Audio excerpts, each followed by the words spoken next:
அளவற்ற அருளாளனும் நிகரில்லா பேரன்புடையவனுமாகிய எல்லாம் வல்ல அல்லாஹ்வின் திருப்பெயரால் ஆரம்பம் செய்கின்றேன். அல்லாஹ்வின் சாந்தியும் சமாதானமும் நம்ம இன்னும் மேலான கண்மணி நாயகம் முத்தம நபிநாதர் முத்து முஹம்மது ரசூலுல்லாஹ் ஸல்லல்லாஹு அலைஹி வஸல்லம் அவர்களின் மீதும் அவர்களின் குடும்பத்தார்கள் அவர்களின் அடிச்சுவற்றை அடிப்படையாக அப்படியே பின்பற்றி வாழ்ந்த உத்தம சத்திய சஹாபாக்கள், தாபியீன்கள், தபவு தாபியீன்கள், நாதாக்கள், சுஹதாக்கள், குறிப்பாக நம் அனைவர்களின் மீதும் அந்த வல்லோன் அல்லாஹ்வின் சாந்தியும் சமாதானமும் என்றென்றும் நின்று நிலவட்டுமாக. ஆமீன். அஸ்ஸலாமு அலைக்கும் வரஹ்மத்துல்லாஹி வபரகாத்துஹு.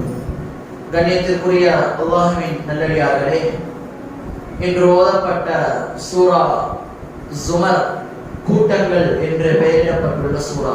அதாவது கூட்டங்கள் என்று சொன்னால் அந்த ஜமாத், இந்த ஜமாத், அந்த கூட்டம், இந்த கூட்டம் என்று சொல்வோமே, ஆண்கள் கூட்டம், பெண்கள் கூட்டம், அப்படி கூட்டங்கள் என்று பெயரிடப்பட்டுள்ள ஒரு சூரா. இந்த சூறாவிலே அல்லாஹ் ஒரு இடத்திலே கூறுகிறான், வஸீகல்லதீன தகவ் ரப்பஹும் இலல் ஜன்னதி ஸுமரா. தங்கள் இறைவனுக்கு எவர் பயந்து நடக்கிறார்களோ அத்தகையோர் கூட்டம் கூட்டமாக சொர்க்கத்தின் பால் அழைத்து வரப்படுவார்கள். பிறகு சொல்கிறான், ஹத்தா இதா ஜாஊஹா ஃபஃபுதிஹத் அப்வாபுஹா வகால லஹும் ஹஸனத்துஹா ஸலாமுன் அலைக்கும் திப்தும் ஃபத்ஹுலூஹா ஃபாலிதீன். மேலும் அல்லாஹ் சொல்கிறான், இறுதியாக அவர்கள் அந்த சொர்க்கத்திற்கு அழைத்து வரும் பொழுது அந்த சொர்க்கத்தினுடைய கதவுகள் திறக்கப்படும். அந்த சொர்க்கத்தினுடைய காவலாளிகள் சலாம் சொல்லி அந்த மனிதர்களை உள்ளே அழைப்பார்கள். அவர்களை பார்த்து சொல்வார்கள், நீங்கள் பாக்கியசாலிகளாக நல்லவர்களாக ஆகிவிட்டீர்கள், நீங்கள் நிரந்தரமாக இங்கேயே தங்கியிருப்பீர்கள் என்று அந்த சொர்க்கத்தினுடைய காவலாளிகள் சொல்வார்கள். அல்லாஹ் நல்லடியார்களே, அண்ணல் பெருமானார் ரசூலுல்லாஹி ஸல்லல்லாஹு அலைஹி வஸல்லம் அவர்கள் சொல்லக்கூடிய ஒரு ஹதீஸ், சொர்க்கம் 4 நபர்களை ஆசைப்படுகிறது. சொர்க்கம் 4 நபர்களை ஆசைப்படுகிறது. அதில் முதலாமானவர்கள் குர்ஆன் ஓதுபவர்கள், பிறகு இரண்டாமானவர்கள் நாவை பேணி பாதுகாப்பவர்கள், பிறகு மூன்றாமானவர்கள் பசித்தவருக்கு உணவளிப்பவர்கள், பிறகு நான்காமானவர்கள் புனிதம் நிறைந்த இந்த ரமலானுடைய கடமையான நோன்களை நோற்பவர்கள். இந்த 4 விஷயங்களை செய்பவர்களை அல்லாஹ் சொர்க்கம் நேசிக்கிறதாக அண்ணல் பெருமானார் ரசூலுல்லாஹி ஸல்லல்லாஹு அலைஹி வஸல்லம் அவர்கள் சொல்லி காட்டுகிறார்கள்.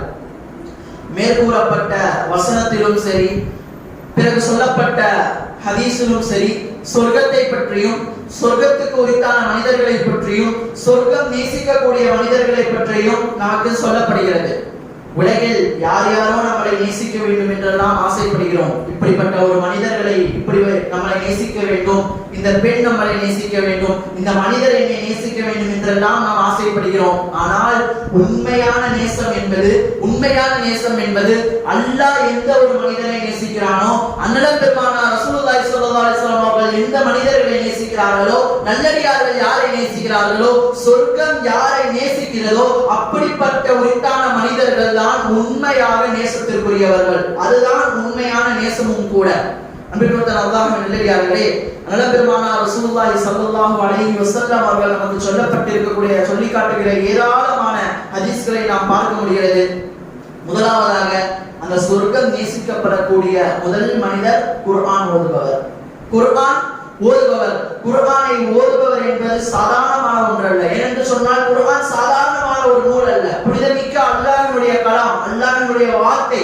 அப்படிப்பட்ட அந்த வார்த்தையை ஓதக்கூடிய மனிதர்களுக்கு இந்த குர்ஆன் நாளை மறுமையிலே ஷஃபாஅத்தும் செய்யும். அதே போன்று குர்ஆனை நாம் ஓதாவிட்டால் என்று சொன்னால் ஒரு பிரபலமான ஹதீஸ், குர்ஆன் நமக்கு சாதகமாகவும் வரும், பாதகமாகவும் வரும். எந்த ஒரு மனிதர் குர்ஆனை நன்றாக ஓதி அதன்படி அமல் செய்கிறார்களோ, அன்றாட வாழ்க்கையில் குர்ஆனை ஓதுகிறார்களோ, நாளை மறுமையிலே அந்த குர்ஆன் உங்களுக்கு சாதகமாக இருக்கும். ஒருவேளை அந்த குர்ஆனை ஏதோ ஒரு மூலையிலே போட்டுவிட்டோம், குர்ஆனையே தொடவில்லை என்று சொன்னால் நாளை அந்த குர்ஆன் நமக்கு பாதகமாகவும் வரும் என்பதை நினைவில் வைத்துக் கொள்ளுங்கள்.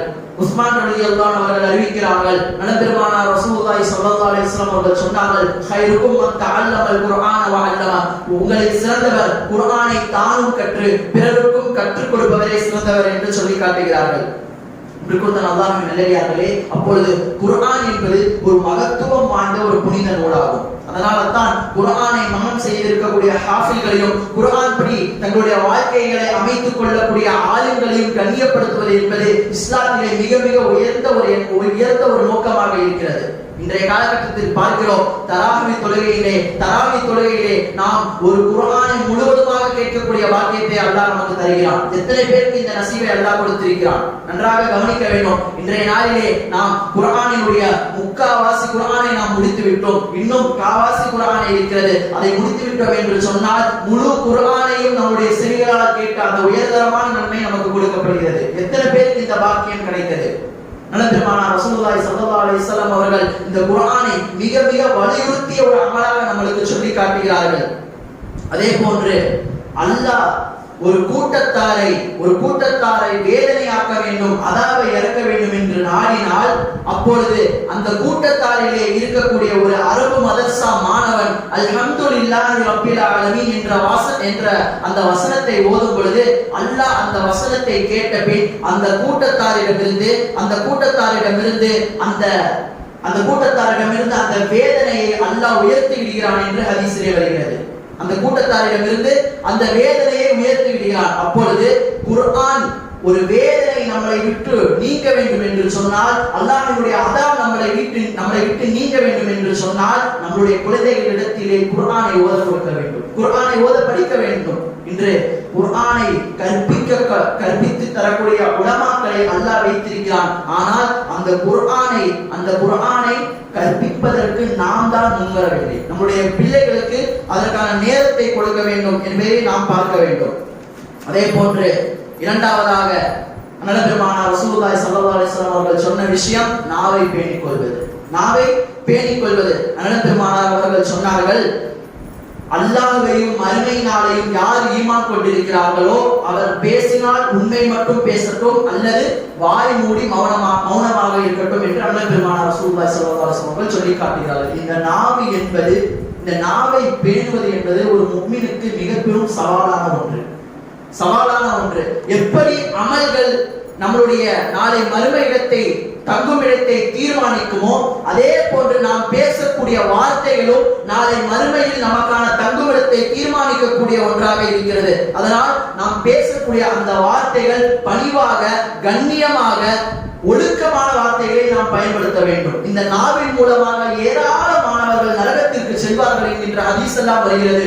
ஏன்? நாளை மறுமையிலே அனைத்து உறுப்புகளுக்கும் அல்லாஹ் பேசக்கூடிய சக்தியை கொடுப்பான். இந்த உலகில் பேசி திரிந்த இந்த நாவுக்கு மட்டும் அல்லாஹ் பூட்டை போட்டு விடுவான். அப்பொழுது நாவை ஒருவர் பேணி காக்கிறார்களோ அவர்களை சொர்க்கம் நேசிக்கிறதாக அண்ணல் பெருமானார் ரசூலுல்லாஹி ஸல்லல்லாஹு அலைஹி வஸல்லம் அவர்கள் நமக்கு சொல்லி காட்டுகிறார்கள். மூன்றாவதாக பசித்தவருக்கு